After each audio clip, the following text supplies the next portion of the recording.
Hello, everyone. This is Larry, former Navy vet, and I'm the Chief Intelligence Officer for the Collapse Survivor app. The Collapse Survival 6-day training exercise simulation that concluded today dealt with a small Chinese nuclear attack on the United States that took down our grid, or the electric grid, and there was also a high altitude EMP, or sometimes you'll see it abbreviated as HEMP. So, the purpose of the podcast is to review the collapse threat, the key lessons learned on preparedness for this scenario. Now, tonight we have a guest expert, Colonel Drew Miller, and he'll go through the scenario and the hemp attack. So, the major preparedness lessons learned here we'll cover in this podcast is dealing with the destruction caused with the EMP attack and how to avoid some of the damage. In particular, Dr. Miller is going to address the EMP threats to cars, and other devices, which is greatly misunderstood. We also always conclude our podcast with some prepper humor and stuff, just so you don't have to listen to all gloom and doom. Drew Miller is an Air Force Academy graduate with a master's degree and a PhD in operations research from Harvard University. He served as an intelligence officer in the United States Air Force and worked at both the Strategic Air Command and at the U.S. Strategic Command. So he knows a little bit about this, and he definitely knows about nuclear forces very well, actually. He's the founder and CEO of Fortitude Ranch, the nation's largest recreational and survival community, with locations across the United States. Dr. Miller? Thank you, Larry. One thing I should add is that my PhD dissertation was on underground nuclear defense shelters and field fortifications for NATO troops. So dealt with nuclear weapons from both the offensive and the defensive side. Okay, so here what we have is a scenario exercise message where the Chinese president gives a live broadcast with a 15-minute warning that the U.S. president must back down and withdraw from Taiwan's defense, or they would fire 6 nuclear armed ICBMs that would attack our anti ballistic missile defense system, and it might or might not be shot down. Yeah, I think it was a pretty brilliant move by the Chinese, and it's basically nuclear chicken. And for those of you who aren't familiar with that term, it's a dangerous, dumb game that teenagers in cars, used to play in the 50s, where you come at each other, and someone has to be smart enough or chicken enough to back down, or you're both going to get killed or injured. And so in this case, China is a lot more willing to suffer damages, accept millions of losses of lives. And so they're more likely to prevail in a game of nuclear chicken with the U.S. And that's what basically happened in this scenario. Unfortunately, the president didn't back down fast enough. So he didn't back down in the 15 minutes, maybe just couldn't make a decision in time. China did launch missiles, and the missiles weren't directed to attack the anti-ballistic missile system we've got, but our ABM system went after them, got 3 of the 6, but as you'll see with an EMP attack, it really only takes 1. In this case, they had 3 ICBMs. They could have had MIRVs, multiple warheads on them, and it was plenty to completely destroy our electric system. So to me, this seems not just as being plausible, but very reasonable and maybe quite likely. China has claimed that Taiwan is part of their country, occupied by the losers of their 1948 Civil War. Every Chinese leader since then has proclaimed that they will recover Taiwan. And the current president of China has been very clear, insisting that that is what he will do. And he wants to basically accomplish reunification of China. At least that's how they refer to it, while power. So, this in open source media, China is prepared and willing and ready to retake Taiwan. Really the only real question is how long and how hard will the U.S. fight for China before we back down? Because we are very likely going to back down and let them take Taiwan rather than engage in nuclear war. So in this scenario, the president, he did not back down right away. but he did back off after the grid was taken down and the country was disabled by then. So the basic scenario here is a brief confrontation between the US and China. The US abandons Taiwan, backs down after a small salvo of Chinese ICBMs take down our electric grid, and basically effectively eliminates the US as a superpower, or even as a nation that can keep its population alive with the grid down. Yeah. And as you said before, I think this is very plausible because, our nuclear guarantee to quite a few countries, people doubt because how willing is the US president going to be to trade millions of US lives for another country and get into that? And China basically calls the US bluff in this scenario, and we back down from supporting China, but unfortunately not before we lose our electric grid. So the rest of the scenario is now going to be dealing with the grid down for at least a year and the aftermath of no municipal water systems, no food. Definitely the supply chain is down, and widespread loss of law and order. So on the next few slides, we're going to explain how this all can happen. Okay, so when a nuclear weapon explodes high in the atmosphere, it creates anywhere, and I say high, I mean anywhere from 25 to 250 miles above the Earth. It produces gamma rays that radiate outward from the blast, and when they collide with molecules in the Earth's atmosphere, and this generates electromagnetic energy field, electromagnetic pulse.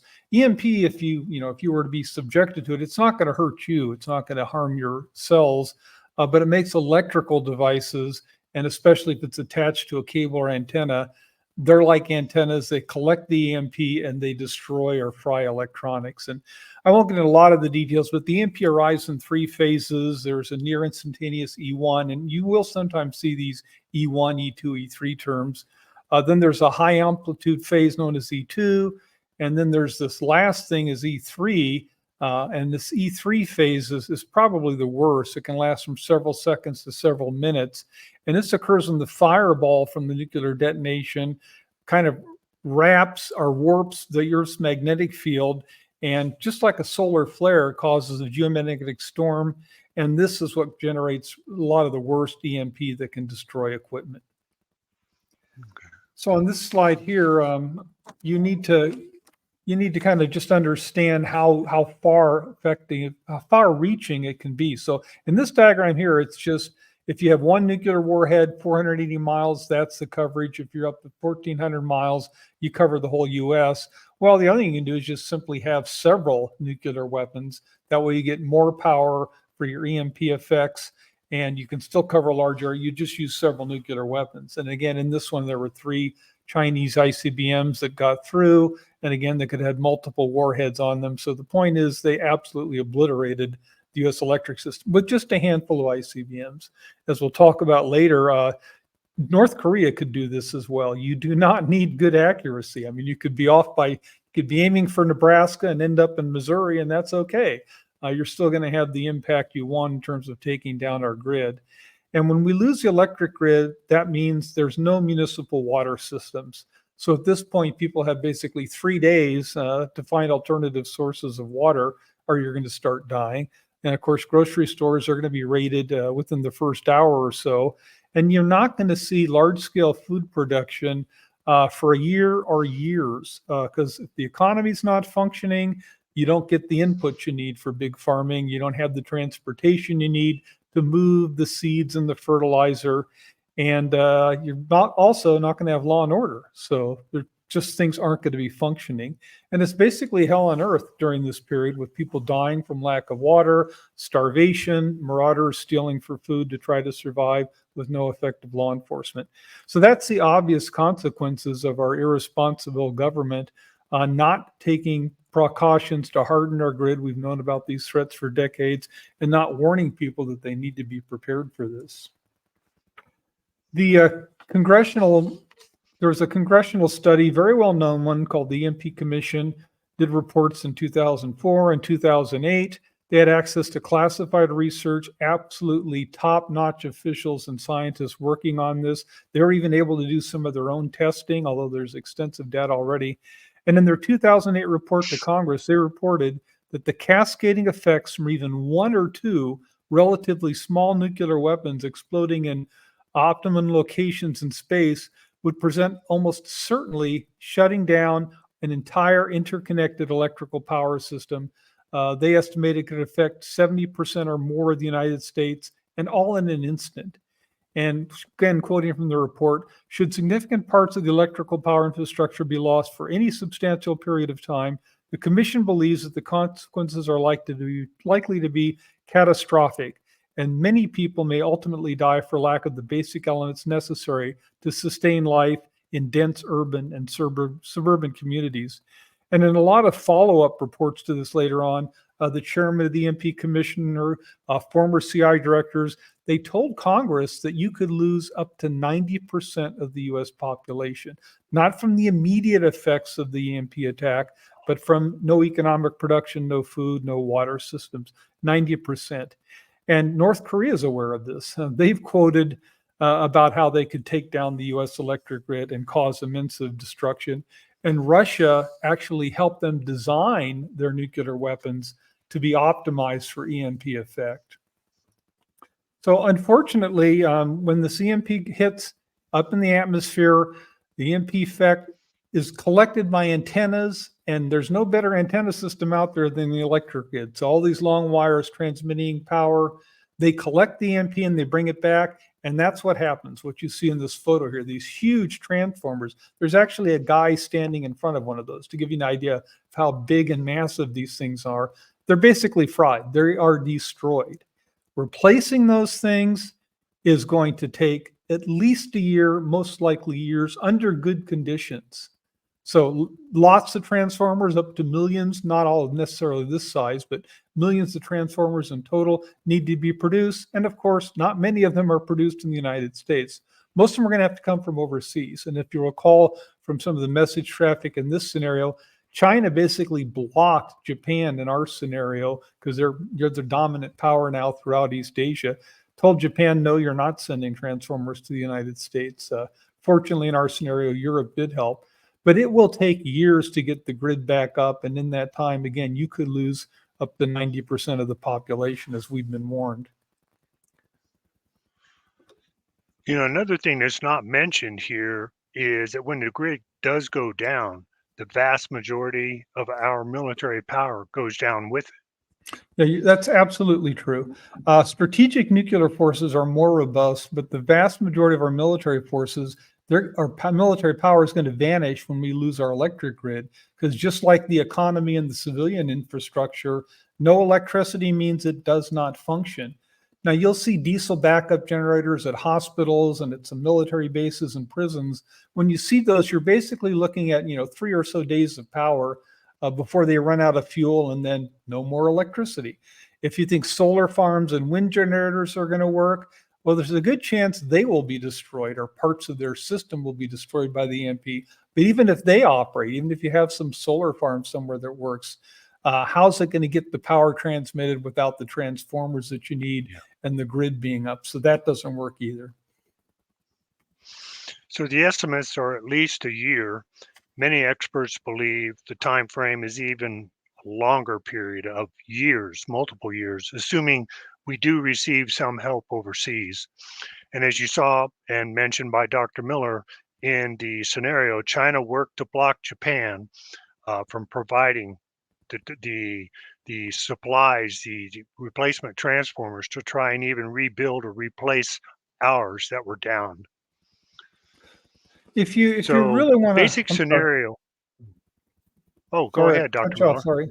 I was just going to say, if you really want to understand the threat of EMP and other threats to our fragile electric grid and why it's so vulnerable, what would happen, we really recommend you watch this documentary movie called Grid Down, Power Up. That's the name of the website for it there, professionally produced. And it really does a great job of telling you what will happen when our grid goes down. And it also talks about how, part of this effort, the Power Up, is the organizers of this, David Tyson and others working with him, they're trying to get people motivated and enabled to put pressure on our politicians to do the responsible thing they should have done decades ago and force utility companies to harden our grid. Okay, so now I'm going to get us focused back on the scenario itself. And this exercise message that you see on the screen now, it's noting that Marauders were out after the initial HEMP nuclear strike. While most people were still sheltering underground, concerned more with nuclear strikes, players were out there, bad guys, uh, and also other people involved, asked if they should stay underground or defend against marauders. So they had that question to have to deal with. So what do you think the best decision was there? Get out and protect yourself from marauders or stay underground? Well, after there's been an EMP strike like we had in this scenario, you're not going to have any public broadcasting system warnings, so you're not going to have any good warnings of more, incoming nuclear attacks. And even if there was warnings, it might not come in time. So I'd say in this case, and in most cases, you need to focus on what's the most immediate threat. And in this case, it's the marauders seems to be that threat. But the best answer is probably that third one there. If you can, get on the surface to protect yourself, to man your guard posts. But if you can put some dirt and sandbags or boxes, so you at least have some shielding at your above ground guard post in case there was attack, I would say that's probably the best option. So here's another message from the simulation dealing with a large marauder group. And if you've played some of our simulations before or watched other podcasts, you know that our position is that you should take advantage of the easier and more powerful task of defending rather than any kind of offensive attack operations. You should clear lines of fire, take down trees so you can clear those lines of fire, clear materials inside the walls so that you can take cover, and also put things up where you could steady your weapons for a better shot. And if you can communicate with neighbors to pass on warnings, that's really nice. So we think trying to buy off a marauder group is actually a bad idea. You'll have you've just proven you have supplies. They'll come back for more, and they may kill you in the process as you're giving them something, thinking that you're buying them off, and they'll leave you alone. Yeah, I agree. And even in the case where in this example, they say the Marauders have a 10-to-1 manpower advantage over you, that still doesn't mean you're going to get overrun. First of all, if you're defending a well-prepared defense, you might keep them off with that 10-to-1 disadvantage. But even so, you're not fighting a group of Marines who are going to charge and take the beach. These are Marauders. Their goal is to try to stay alive. And they would suffer. Doesn't matter if they've got 10-to-1 advantage. When you're behind a wall, just a small target showing, they got to come out in the open to try to get at you. They're going to have a lot of casualties. They don't want that. So our belief at Fortitude Ranch is that if you've got a well-prepared defenses, guard lines, walls, Marauders aren't going to attack. They're going to try to stay alive and go after some target where they're not going to suffer casualties. Okay. In this simulation, one of the strategic consequences of the U.S. backing down to China over Taiwan, refusing to get into a nuclear exchange to protect Taiwan, was that Japan and other nations started developing nuclear weapons since the U.S. nuclear umbrella, which is referred to as extended deterrence for our allies, wasn't reliable. It wasn't reliable for Taiwan, and other countries like Germany and Japan are well aware of that. They're probably thinking it's not reliable for them either. So here's a recent article in early 2024, which covered Germany actually debating their need for nuclear weapons, given the threat of Russia and the growing reluctance of the United States to support Ukraine. So for our deep dive preparedness education discussion today, we're going to focus on how to actually deal with the EMP and improve your odds of survival. Thanks. I wanted to start with this slide because for a couple of reasons. First of all, this is showing you a picture of a Heritage Foundation, that's a Washington, D.C. group, with a panel discussion on the EMP threat about 2 decades ago. The guy in the center you see there was the head of the Congressional EMP study we talked about earlier. That's a congressman on the left there, and that's me on the right. And this group was trying to pressure Congress to act on this report. And after the study came out warning that 90% of Americans could die because our grid is not hardened and is vulnerable, Congress did absolutely nothing because there's no votes to be gained from hardening the grid. They're concerned that if they harden the grid, rates go up, they'll be blamed for that. And as most of you should know, elected career politicians prioritize re-election, not protecting you. So the exercise message said that contrary to popular belief, the EMP is not going to disable many cars. Most will still operate just fine. And at the end of the message, which promised, and as I played in our podcast, we're going to cover this topic. And many of you are probably familiar with William Forstchen's post-apocalyptic novel, 1 Second After, which famously describes the apocalyptic world after the strike of clogged roadways and stranded motorists. Do you actually think that's an accurate description, Dr. Miller? No, I don't. Again, this book was a novel. It wasn't a scientific report, but it has helped create a really widespread belief in the prepper community that cars are doomed if there's an EMP strike. And I've studied the reports and talked to a lot of experts who've worked with EMP and EMP shielding, and they say that this is largely a myth.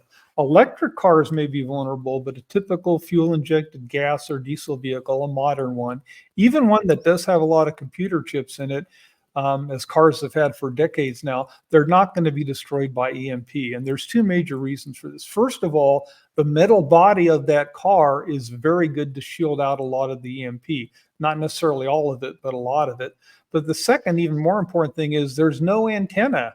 The radio antenna doesn't count. That just goes to radio. There's no big antenna. There's no big wire coming out of this car like you got with the electric grid or a radio system. So there's nothing out there that's collecting a lot of EMP signal. If you remember back to the Carrington event, that was a solar flare in the 1800s. It was the telegraph wires that got fried. Big collectors, big EMP problem, but cars don't have big collectors and they're not likely to be destroyed. The engineers who work with the EMP for the strategic nuclear forces have assured me of that. The other thing I remember is a lot of cars are going to be in valleys, they're going to be underground, they're going to be shielded by buildings, which is further going to reduce their exposure. Now, if you disagree with that assessment, I welcome you to look for studies that indicate that cars are highly vulnerable to EMP, but I don't think you're going to find them. The thing you do have to worry about besides the electric grid is antennas. We've got, actually, I think if you can see it in here, I don't know if you can, we've got our radios right up here at this Fortitude Ranch location. And we have these switches that you see here. This is essential.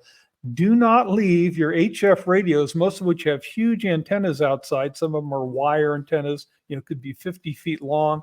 Those are collecting a lot of EMP signal. That's how you get your radio signal as well. And so what you need to do is either disconnect your antenna, or what's easier to do is this antenna selector switch you see here. As you notice, there are open ports with no antenna, so you basically disconnected your antenna to help your radio system. The other thing I'd recommend to ham radio operators, and I've gone to see a lot of ham radio operators, and most of them have several radios, and I've noticed every single one of their radios is hooked up all the time, all connected to antennas. I recommend you take an old radio, stick it in a metal trash can in your basement as a cheap Faraday cage or EMP shield, and not connected antenna, super duper safe now because of the metal shielding, and that you've got that. So disconnect your radios and all that. The other thing I want to talk about briefly is solar panels. Fortitude Ranch, a lot of preppers, we've got solar systems that we're going to rely on for power in a collapse. Your solar panels, my readings and study on them suggest that they are not that vulnerable if they're disconnected. Again, what's the problem? Wires. So if you've got wires now leading from your solar system into your inverter and your batteries and the rest of your system, that will collect up a lot of EMP, and that will lead to frying your inverters. There are devices like an EMP shield you can use for solar systems. I hear people on both sides of that saying, yeah, they're great, they'll work. Other people tell me they won't. It's probably worth the try, but what you could do is what we practice at some of our Fort Ranch locations, and that is we don't have our solar systems hooked up. We've got them unhooked so those cables can't bring power EMP in and destroy the system. So that's some other advice for EMP dealings.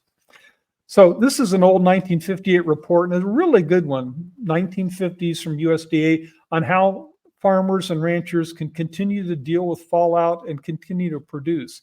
That's how our government used to act. They don't anymore. Unfortunately, our government today seems to want not a resilient population, but one that's dependent.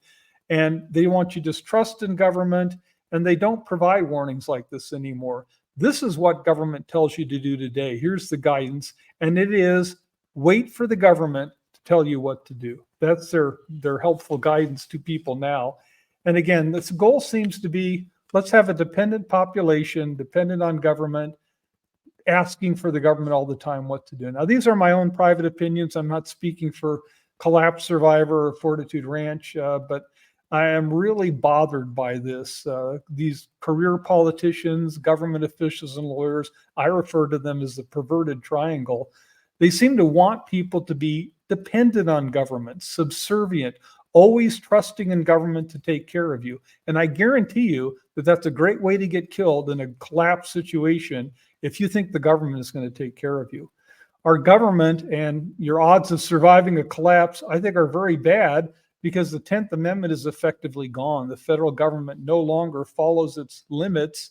It's been abandoned by the Supreme Court. So they don't focus on their job, national security.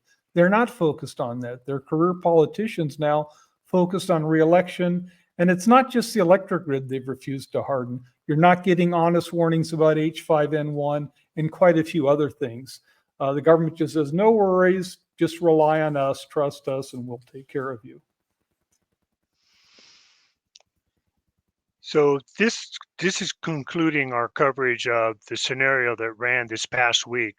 If you have some ideas for any interesting or other realistic collapse scenarios, and they don't have to be total collapse, they can be partial or regional unrest, please send them to us. We would definitely look at them. And if you've got other ideas about survival situation, preparations, decisions on how to that you might make, please email those to us because we'll definitely look at those and respond back to you. And if you are a threat or a survival expert and would like to be a guest writer or even a guest on our podcast, please let us know and contact us. So I'd like to end our podcast always with some prepper humor, and this is pretty good actually, and it's to kind of help keep your morale up. But I'm going to end my part of this podcast is one of the great all-American heroes of America, Kelly's Heroes, the character Oddball, Donald Sutherland. Don't hit me with them negative waves. Let's stay positive and keep on prepping.